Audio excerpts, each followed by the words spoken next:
বস্তায় চায়না জাতের আদা চাষে জনপ্রিয়তা বাড়ছে সিরাজগঞ্জ ও ব্রাহ্মণবাড়িয়ায়। অল্প পুঁজিতে বেশি লাভ হওয়ায় অনেকেই আদা চাষে ঝুঁকছেন। কৃষি বিভাগ মনে করছে, আদা চাষ বাড়ানো গেলে আমদানি নির্ভরতা কমবে, পাশাপাশি কমে আসবে মশলাটির দামও। বিস্তারিত দেখুন জীবন আহমেদের রিপোর্টে। সিরাজগঞ্জের তারাস উপজেলার সাইফুল ইসলাম ঢাকার একটি পোশাক কারখানায় কাজ করতেন। কোনোভাবে চলত সংসার। এরপর ইউটিউব দেখে বস্তায় চায়না জাতের আদা চাষ শুরু করেন। প্রথমে অল্প পরিসরে চাষ করেন, দ্বিগুণ লাভ হওয়ায় বড় পরিসরে শুরু করেছেন আদা চাষ। 1,30,000 টাকা খরচ করে আদা চাষ শুরু করেছেন সাইফুল। 7 লাখ টাকার আদা বিক্রি হবে বলে আশা তার। মোবাইলে আমি একদিন হঠাৎ করে দেখি ইউটিউবে আদা চাষ, ঠিক আছে, বস্তা আদা চাষ। তো আমি তারপরে এই আদা চাষ আমি 8 বস্তা আদা লাগাই, তখন তো অনেক লাভ।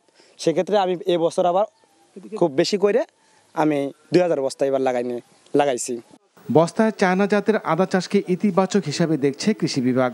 এতটাই জনপ্রিয় যে প্রতিনিয়ত আমাদের এই সংখ্যা বাড়তেছে। আশা করছি যে আমাদের যদি এই ধারা অব্যাহত থাকে তাহলে অল্প কিছুদিনের মধ্যে আমাদের আদার যে তারাশের চাহিদা এর মাধ্যমেই আমাদের পূরণ করা সম্ভব। এদিকে ব্রাহ্মণবাড়িয়ার সীমান্তবর্তী উপজেলায় বিজয়নগরে আদা চাষ হচ্ছে।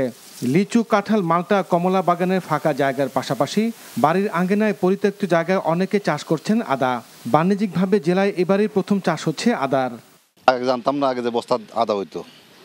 কৃষি বিভাগের আমরা কিছু পরামর্শ দিছে, আমরা বলছি এইভাবে করো, আমরা এইভাবে করছি। 50,000 টাকা খরচ করছি, 1,00,000 টাকা আদা বিক্রি করতে আমার মনে একটু আনন্দ আইব। কৃষি বিভাগ জানায় জেলায় 134 হেক্টর জমিতে আদার চাষ হয়েছে। উদ্যোক্তা যারা এই সমস্ত পতিত জমিগুলোতে আমাদের কাজে লাগাচ্ছে, যার ফলে আমাদের প্রচুর পরিমাণে বৈদেশিক মুদ্রা স্বাস্থ্য হবে, আমাদের কর্মসংস্থানের সৃষ্টি হচ্ছে। মশলা জাতীয় ফসল উৎপাদনের মাধ্যমে আমদানি নির্ভরতা কমে আসবে বলে মনে করছেন কৃষিবিদরা। জীবন আহমেদ, এনটিভি নিউজ ডেস্ক।